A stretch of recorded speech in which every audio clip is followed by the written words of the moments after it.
If you think pop-up stores are best suited to fashion, cosmetic and phone accessory retailers, then think again. Today's guest may just change your thinking, and before you know it, you may be selling your product or service in the middle of a large shopping centre.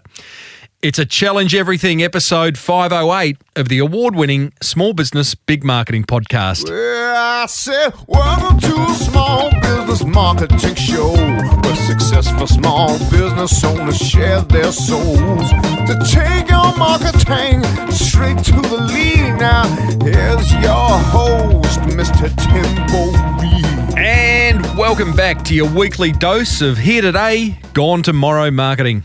I'm your host, Tim Reid. You, infinitely more importantly, are a motivated business owner and you are ready to crank out some great marketing to build that beautiful business of yours into the empire it absolutely deserves to be. And that's exactly why this podcast exists. But if that's not enough for you, then you can grab a copy of my popular marketing book, The Boomerang Effect, that will show you step by step how being helpful in your marketing returns you more customers and makes you more money. We love that. Grab your copy over at smallbusinessbigmarketing.com. Now, we have a very big episode for you today. We meet pop-up store expert Michelle Young, who's going to get you thinking differently. This week's Monster Prize Draw winner implemented one idea from this podcast, which has proved, in their words, a game changer. And I let you in on next week's guest, who's got his back up about invisible marketing. Visible marketing? All will be revealed next week. As per usual, team, there is marketing GOLD dripping from the ceiling over here at Small Business Big Marketing's HQ. So let's get stuck right in. Michelle Young is the founder of two businesses in the cosmetics industry. The Cosmetic Department is a wholesale business she launched 14 years ago in response to the crazy high prices women pay for cosmetics in Australia, and that they do. I've paid them, not for myself, but for others.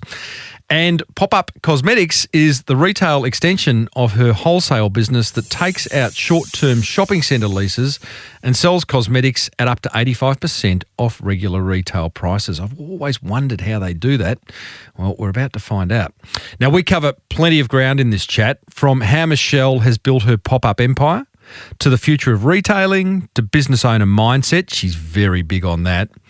And most importantly, I think you'll find Michelle's view on what types of businesses pop-ups are suited to very interesting. Now, I actually recorded this interview in the middle of the pandemic. So I started off by asking Michelle how her business had been affected and what she's done about it. Well, it's been very interesting. With Pop-Up Cosmetics, which is our retail business, we have 5 stores that move around and take up empty space in shopping centres.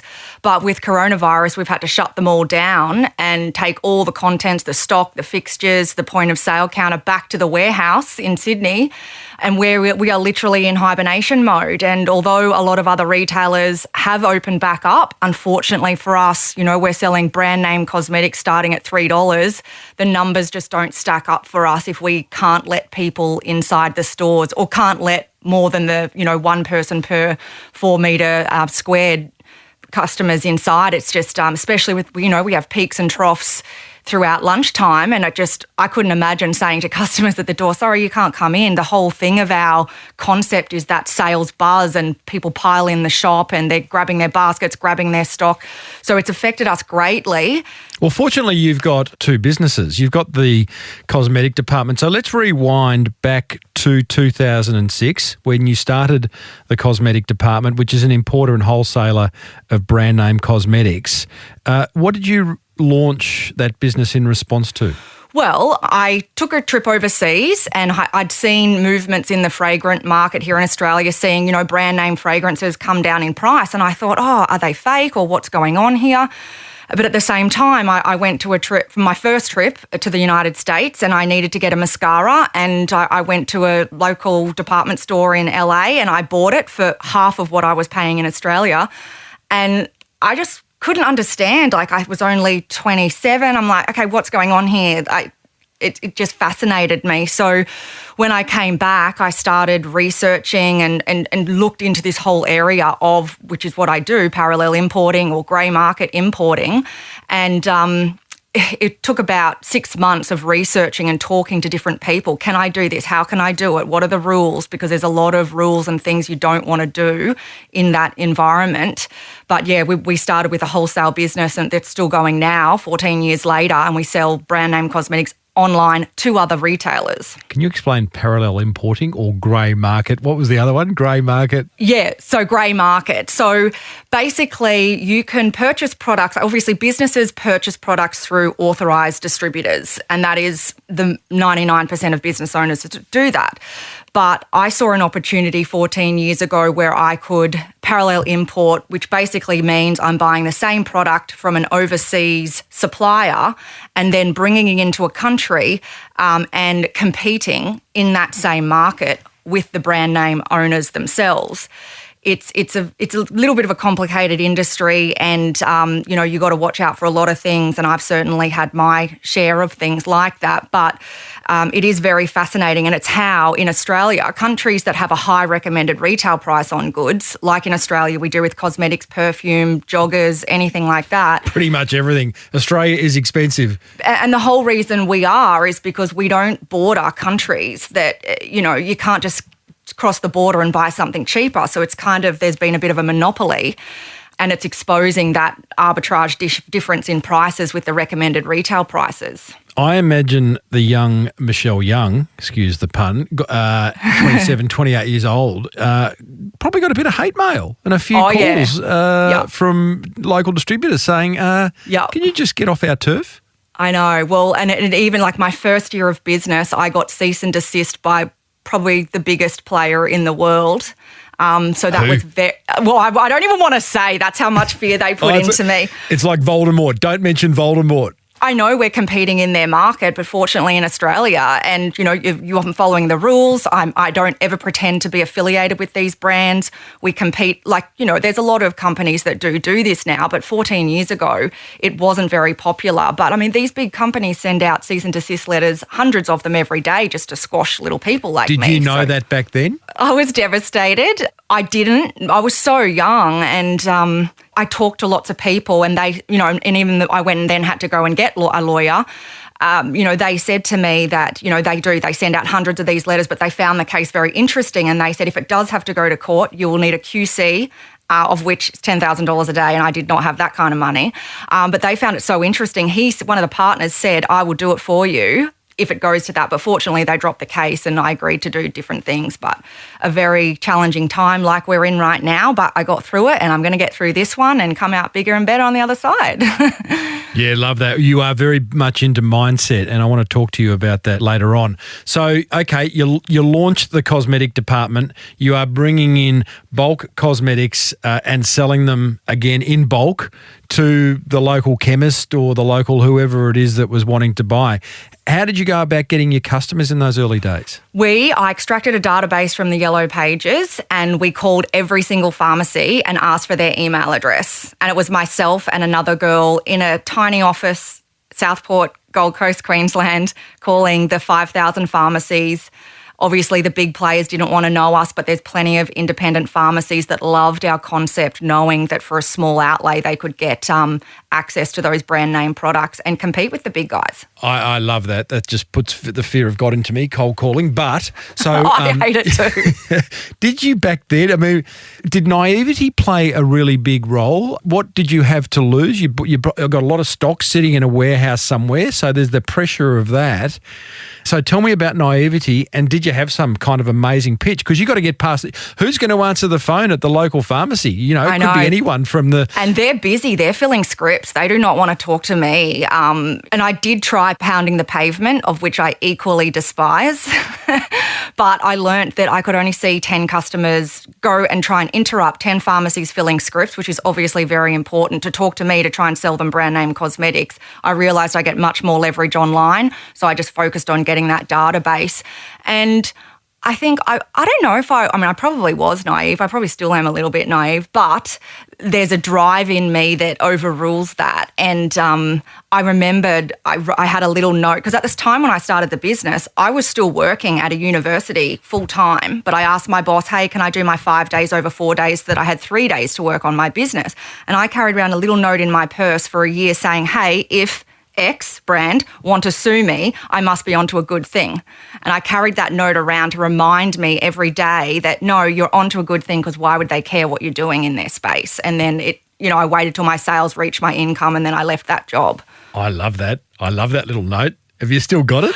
I do. I have it with a few. I don't have a lot of sentimental things because I like to be able to move anywhere quickly, kind of the concept of pop-up. But yeah, I do still have that note. Tell me about negotiating with suppliers. So at one end, you're embarking on this cold calling, cold emailing thing to establish the business. The other end of that business is negotiating with a whole lot. I imagine quite a lot of suppliers in order to get great deals, because if you're not getting great deals, then you can't offer great deals at the other end. Absolutely. It all comes down to price, and it also comes down to the price is dictated by the volume that you buy. So, when I first started, I was only importing boxes. Now we import pallets. So I've got 14 years of buying experience, so I'm obviously getting it cheaper. But we would just put our own margin on the products. And, 14 years ago, I wasn't able to offer products as cheap as I do now. So I didn't have much bargaining power at the start. I always would ask for a discount, but it's a very fine line because there's so many people around the world they might want to sell to. I'm trying to build a relationship at the same time. I don't want to push that relationship too far. So I just started small and then just worked my way to buying more. Can you remember the point, Michelle, where you got a list of 5,500 pharmacies? Can you remember, was there a tipping point where it clicked? You leave university and things are rocking? Yeah, there was. I remembered while I was building the wholesale database, I was also selling the discount cosmetics on eBay. And I remember it clicked for me when, once you've listed all the products, the sales would come in. There wasn't very much work around it versus going and working 5 days full time. I was leveraged in that space, but, eBay became way too competitive, and then the pharmacy and the wholesale thing took off. So, yeah, it was really when I realised, hang on a minute, I could work 5 days really hard for someone else, or I could probably work 1 day for myself, and there's no limit. And that's what I really like about business, is that there is no limits. Okay, so the cosmetic department is going really well. At some point, you then go, I'm going to become a bit of a pop-up store expert, and you launch a second business, which is Pop-Up Cosmetics. Was that it? What was that in response to? The fact that you had a whole lot of stuff sitting in the warehouse that wasn't selling through? Well, I was approached by how there's a lot of online deal sites. So I was approached by a gentleman, very smooth talking salesman from one of those online spaces, who saw what I was doing in the wholesale market, wanted me to run this online sale, convinced me, and that here, actually, there you go, I was naive. I imported way too much cosmetics that I could sell if I couldn't move them, but I believed what he said, I believed the numbers, and I imported $27,000 worth of cosmetics and had to pay my supplier in 30 days.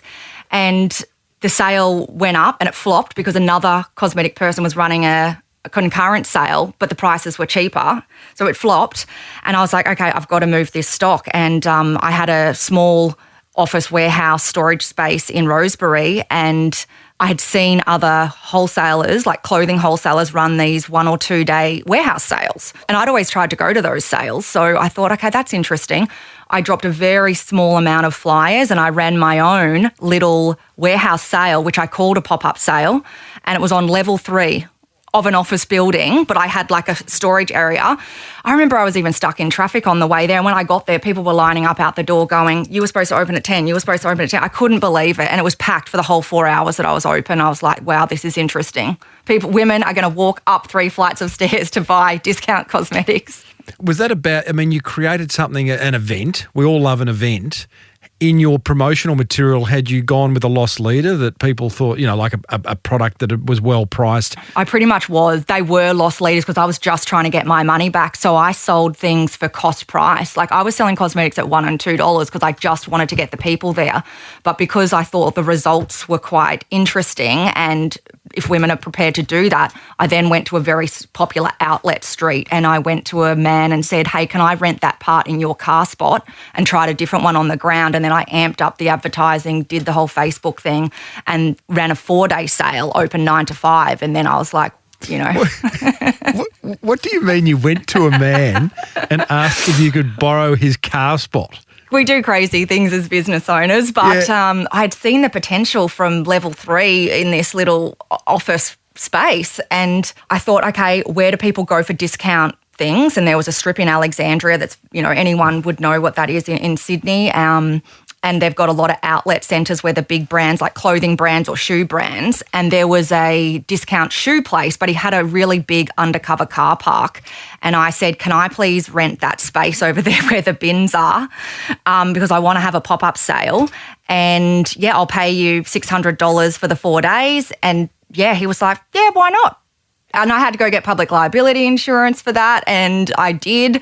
And then, yeah, ran this sale, ran it by myself, and it was crazy. That's fantastic. I'm really keen to explore how, because obviously my listeners come from a very broad range of industries, probably, you know, many different types of industries. And how can they embrace this concept of pop-up stores? So you've gone, okay, the car parks worked, the level 3 of the office buildings worked. Was the next step to go, I'm going to go and find a shop in a high street that's vacant for a short-term lease, or did you go into a shopping centre? No, I thought shopping centres are not going to have me because we've got the big guys in there, you know, the big pharmacy chains. Those shopping centre managers are going to be loyal to them, and I totally get that. Now we work together, but yeah, I thought I'll start with high street, but the problem with that is they're not interested in having a tenant for 4 days. They want a 2-year tenant. So I then came up with a bit of a strategy, which is the truth. When a prospective tenant sees my pop-up shop buzzing, you are going to get your long-term tenant. So that was the sales pitch that I put to the real estate agents. Yeah, so I said, we'll find you a long-term tenant because all you have to do is line up your prospective tenants over that 4-day period and tell them to come and look, and then they'll sign a lease with you. So that was the strategy for a long time, was taking those high street strips. So, okay, so you're starting to occupy vacant shops. What are you paying for a 4-day lease in a high street? I suppose it depends on where it is, but it really depends. I have had rent as low as $500 and as high as a discounted $5,000. So it's huge, the difference. And not always that price is reflected in the sales. I've had one of my lowest rents produce my best turnover for the year. So it's not always reflective. Well, let's break that down, because my next question was, what's been your most successful pop-up and why? What did you do right? I've had 2 really successful ones that stick out, like from a turnover perspective, why they were so amazing, in 2 completely different environments. One was on a high street in Parramatta, and it was what was it? I think it was a closed down big outlet, but it had huge street frontage, which also plays a major part in why a pop-up shop is successful or not. But yeah, it had huge street frontage. That one was amazing, a 4-day sale. And obviously these are all high foot traffic areas. Another one was in the city, coming off a train station, with city workers coming and going, and that was another record sale. So both of those, but again, that was a mini shopping centre off a train station, and another one was a high traffic area on a main strip. You've had examples where, you know, like an underground car park and an office on the 3rd floor has no traffic. Both things have no traffic. On the other side of it, you've got, you know, high streets and a shop near a train station, all that kind of stuff, heaps of foot traffic. And clearly shopping centres also bring a lot of foot traffic.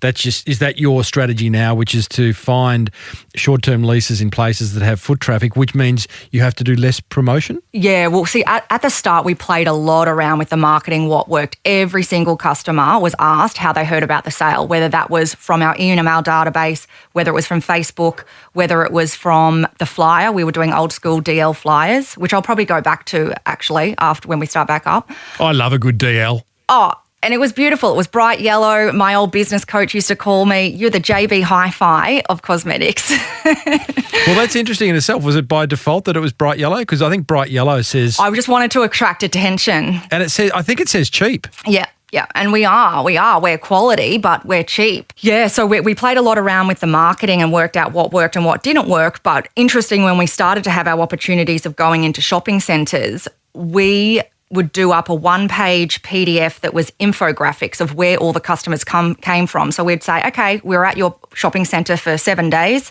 We had 1,000 customers come through.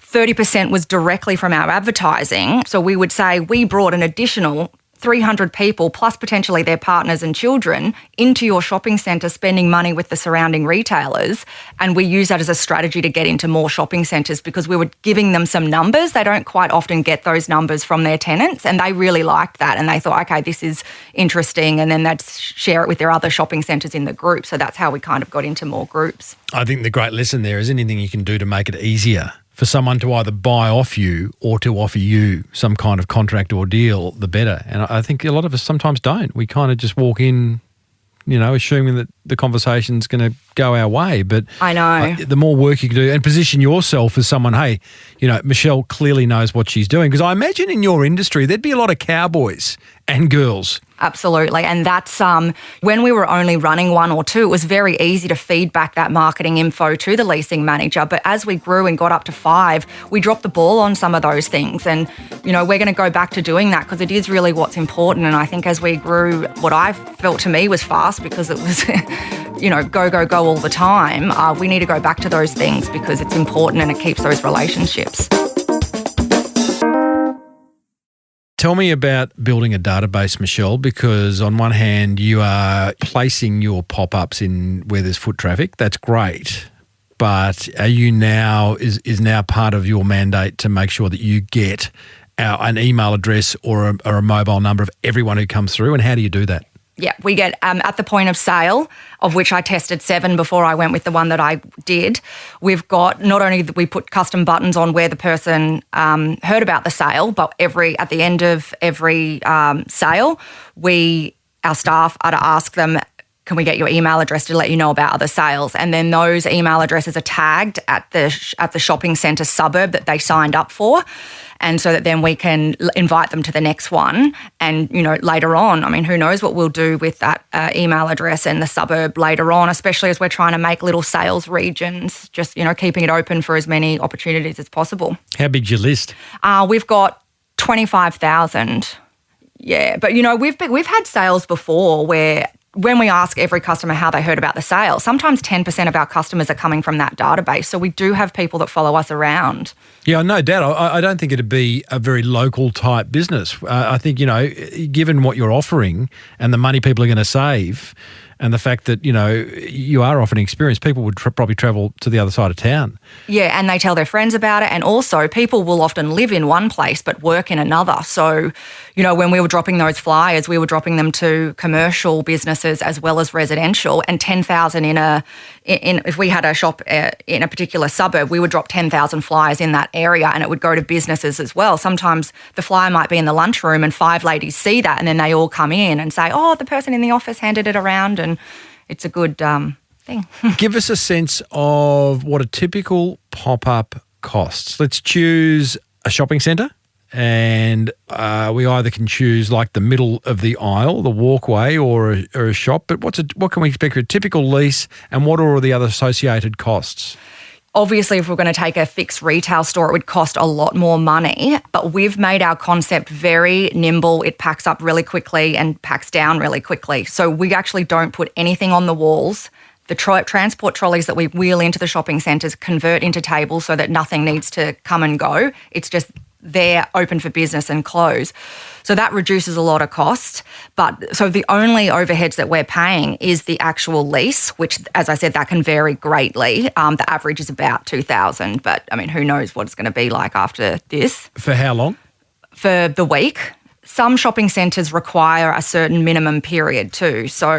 It can vary greatly from $500 to $5,000 depending on the location and the size.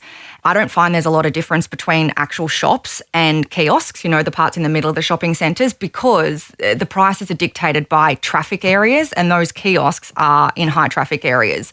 But that doesn't work for all. We do both now because our sale is dependent on real estate supply. So taking up those kiosks allows us to have more positions if there's not as many empty shops.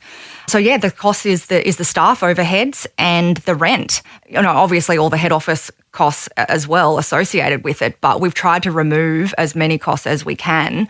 And because we're not doing that expensive fit out, we are profitable straight away. Like, we're not having to wait a long time to recoup those fit out costs because our fitter travels with us, and it's been specifically designed to be fast at setting up and really fast at packing down, and it goes all on the back of a tailgate lift truck and goes on to the next place. Is shoplifting a big problem? It is, and I mean, it is a problem, and the fact that the cosmetics are so tiny, it is a problem. But our girls are really customer service security guards because, you don't have to sell brand name cosmetics. The brands sell themselves and the price point sells themselves. They're really there to, be helpful, deliver great customer service, hand out shopping baskets and make sure people aren't stealing things. What's the conversation look like when one of your girls sees someone put something in their pocket? I always say to them, risking your life, chasing after someone, having someone spit on you is not worth a $3 cosmetic product.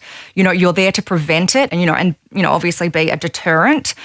I tell them if there's a manager on duty to get the manager as well, and you just kindly approach the customer and say, hey, you need to put all cosmetic products in the baskets. I noticed that you pop something into your bag or your pocket, and then of course they deny it, but it's a very careful approach because, we have a lot of young girls that move around working in all these different shopping centres and they've got different demographics and it can be dangerous. So yeah, it's not worth it, but they do know what they're doing and they have to keep their eyes on the floor.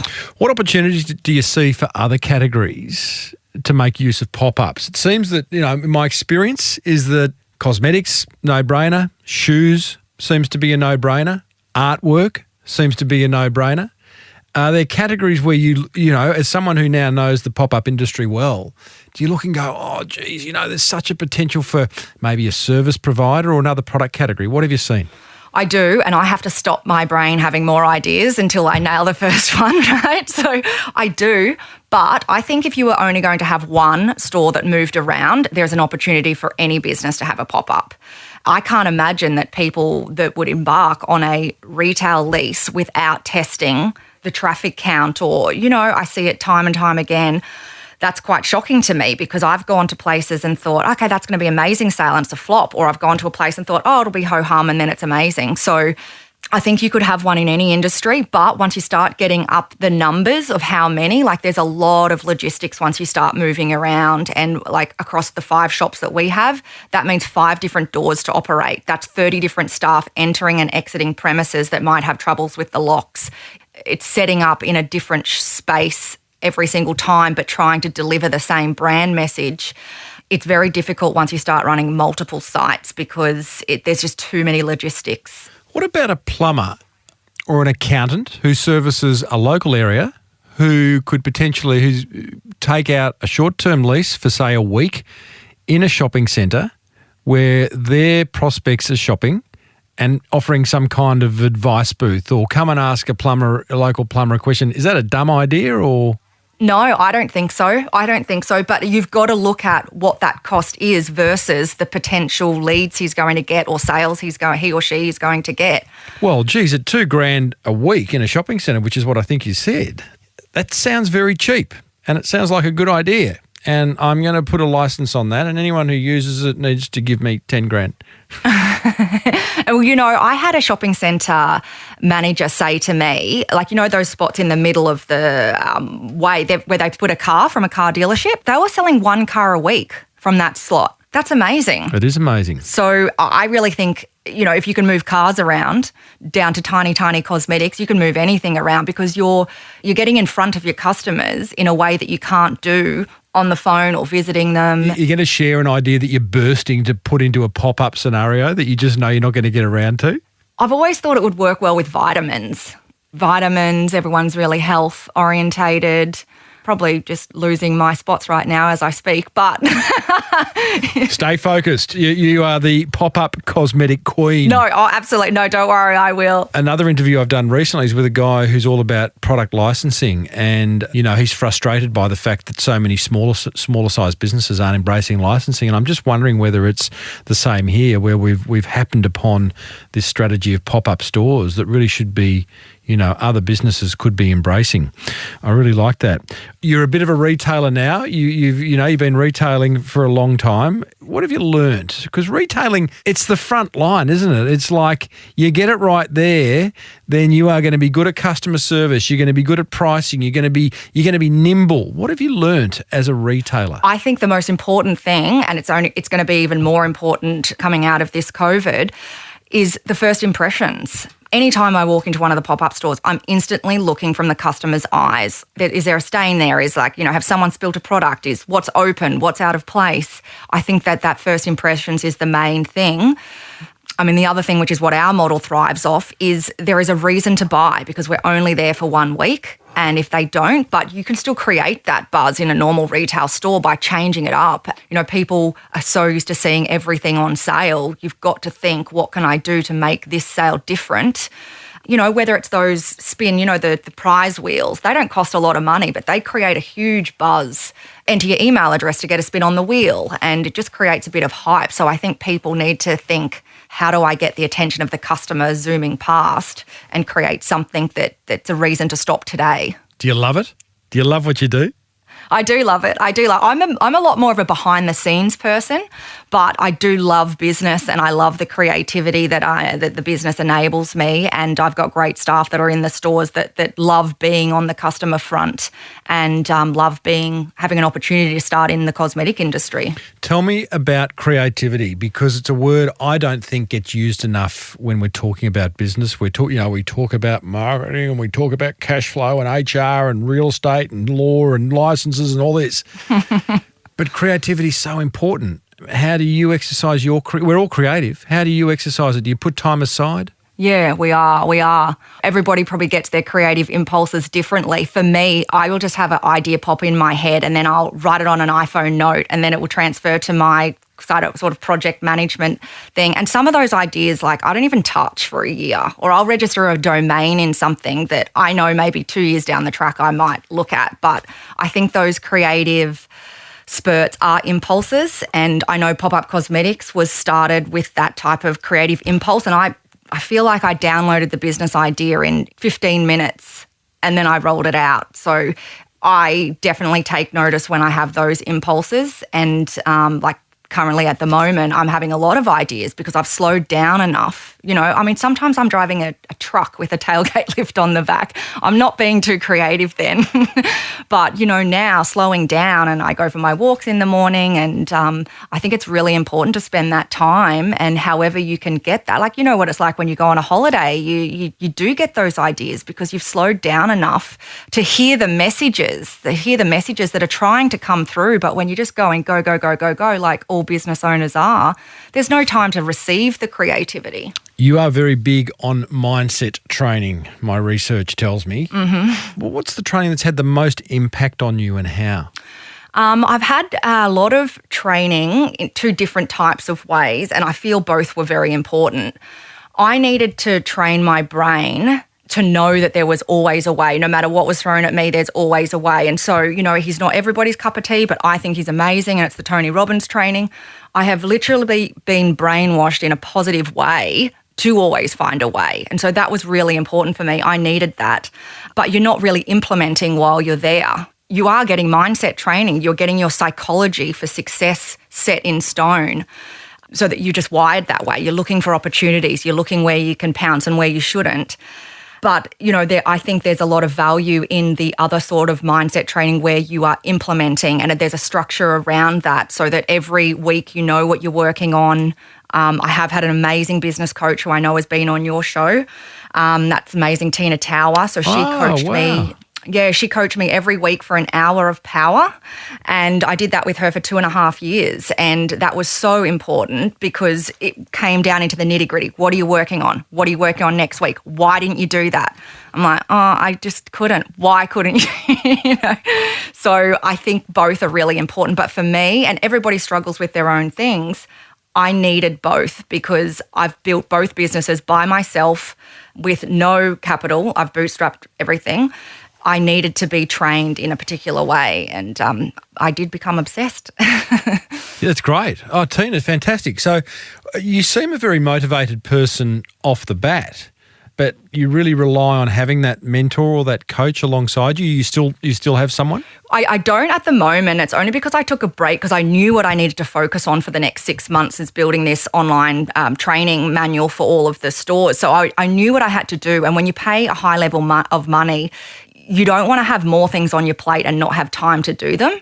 So I've only just taken a break on that, but I definitely believe that no matter what level of business you're at, a mentor or a coach will take you there faster. It's just putting that accelerator down. Yeah, I'm a big believer in that, and I think it's so valuable, and you get your money back tenfold. Even a good podcast, Michelle. Absolutely. You exactly. Exactly. Yeah, I'm definitely with you. You're picking up what I'm putting down? I'm definitely picking up what you're putting down. It's good. You've had a bit of a dream ride, but I'm guessing it hasn't all been up, up, up. Tell us about a moment when things weren't going so well for one of your businesses. Yeah. So, I mean, I suppose along the 14-year journey, there's been the three major things. One was the legal action from one of the big brands. The second was the global financial crisis. You know, we had to pivot then. And now this COVID. But although it was shocking the first couple of weeks, hemorrhaging money and getting my head around things, it is a blessing in disguise for business. I mean, there's no blessing in people getting sick, but for business and for my business, it's a great opportunity to roll out those big projects that you would never get a chance to do. And yeah, I'm not chasing that quick buck of selling products online in a retail environment. I'm playing a long game. We want to expand the business. So I'm focusing on what is needed to play the long game successfully. Has been I mean, there'll be business owners who would disagree with what you said because they're no longer in business, and you know, yeah, true. We feel for them. But you're absolutely right. For those of us who have somehow been able to navigate what's been placed in front of us, the idea of exploring that idea list that we've been carrying for a few years and finding time and space to just kind of think creatively, it has been a bit of a blessing, and we've all slowed down. It has. As a result. What frustrates you the most, Michelle, about running your business? I'm terribly upset when I walk into a store and I see the girls on their mobile phone. Like, I want to throw it out the window. And certainly Pop-Up 2.0 will have a whole new set of rules around that. It's also to scale, you have to let go and understand that everything that we do is systemised, and we're starting to move all of our paper systems to videos.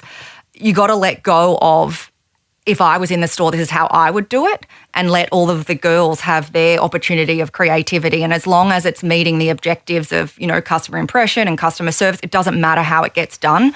At the start, I was pretty frustrated, like, no, I wouldn't do it like that. But it's people will do it better than me all the time. Like, of course they're going to. Great story. Well, I hope we've inspired some, you know, business owners who would never have even considered a pop-up strategy to actually do one. Absolutely. And you know, Tim, even though I've started two businesses in the beauty space, I'm not a beautician. I'm not a qualified beauty therapist. I'm a business person like everybody else. So it's not like you need to be interested in cosmetics to do this. How can people find out more about you? They can connect with me on LinkedIn, or if you just Google Michelle Young Pop-Up Cosmetics, or they can email me hello@popupcosmetics.com.au. Love it. Well done to you for what is a great business journey, and thank you for sharing it with us. That's okay. Thank you for having me. Well, there you go, team. Pop-up store expert Michelle Young. Here's what grabbed my attention from that chat. Attention grabber number 1. First impressions count. Great advice. Couldn't agree more. You know, when I was the marketing manager for Flight Centre, every now and then a store owner would call me and say, oh, you know, we're not doing so well here. And I'd go out to their store. And the very first thing I would do is I'd take the store manager outside and ask them to walk back into their store as if they were a customer and look around. and see the chewing gum in the carpet, hear the commercial radio blaring in the background, seeing the empty brochure stands, right? Look at your business from a customer's point of view and you'll realise that there are some first impressions that you could improve on. Attention grabber number 2, create buzz in your business. I love this. Michelle did it via a spinning wheel. What can you do to create buzz in your precious business? What a fun question to ask. And attention grabber number 3. I love Michelle's belief that pop-ups are suited to many types of businesses. I've actually got a discussion going in our Facebook group asking members how they could utilise a pop-up strategy. If you'd like to see the answers and the ideas coming from that, all you need to do is search Small Business Big Marketing Tribe on Facebook and you could join that discussion. It's quite inspiring. That's what grabbed my attention. Whatever grabbed yours, be sure to block out some time and implement it. Come on down. It's Timbo's Monster Prize Draw. Oh yes, indeedly doodly. It's time to reward another motivated listener for taking some serious marketing action. Today's winner is Samantha McKenzie of acousticolighting.com.au. And this is what Samantha has to say. She says, "Hey Timbo, long-time listener here. Congratulations on creating 500 episodes of a world-class podcast." Like that, world-class. My entry relates to the interview you did with Mr. Lee's Noodles owner, Damien Lee. Amongst many tips, he suggested that some of the best publicity is gained by winning awards. It struck a chord with me and I promptly entered my new lighting design into 2 industry awards. I was successful in winning a Gold Good Design Award in Australia and an LIT award in the United States. That's awesome. The resulting publicity gained instant credibility for my brand, Acoustico Lighting. I was always confident with the quality of my design, but to have world-renowned design experts put their names behind it has been an absolute game changer. Thanks, Timbo. Best regards, Samantha McKenzie from acousticolighting.com.au. Samantha, I think that's awesome. I hear time and time again, entering awards is a great process to go through. It sort of pulls all aspects of your business together, and to win one is a great marketing initiative as well. So well done. For doing that, you have won a full range of Liar's Spirits, valued at over $500, hard copy of Jamie Mustard's book, The Iconist, a Bonjoro license, vouchers for Sendall, Flora and Fauna and Tradies, some Mr. Lee's Noodles, promotion on this show, and a backlink in the show notes. To everyone else, please enter the Monster Prize Draw. I'd love to know the ideas that you are implementing from listening to the show. Just send me a 100-word or less email to tim@timreid.com.au. If I read it out on air, you win. Well, how'd you enjoy that? If you loved it, if you didn't love it, if you're kind of feeling like, meh, could do better, whatever, just drop me a line over at smallbusinessbigmarketing.com/508. I read all the comments. I love hearing from you guys. There's plenty more where this came from, by the way. Plus, you'll find my entire archive of episodes and blog posts over at smallbusinessbigmarketing.com. Now, next time around, you and I are going to catch up with Jeff Lotman, who believes not enough businesses are making use of licensing in their marketing, which I tend to agree, but there's also some good reasons why they're not. We cover all those blockages so that you can get on with the idea of licensing. He shows us how we do it. He gives us some case studies of businesses big and small that are doing it well. Interestingly enough, he also owns a very popular LA fashion brand called Fred Siegel. So this is a man of many talents. We must listen to him. If you're getting value from listening to this podcast, then please let other business owners know about the Small Business Big Marketing podcast, which was presented by me, Timbo Reid. Until next time, thank you so much for tuning in. Now get out there and take action.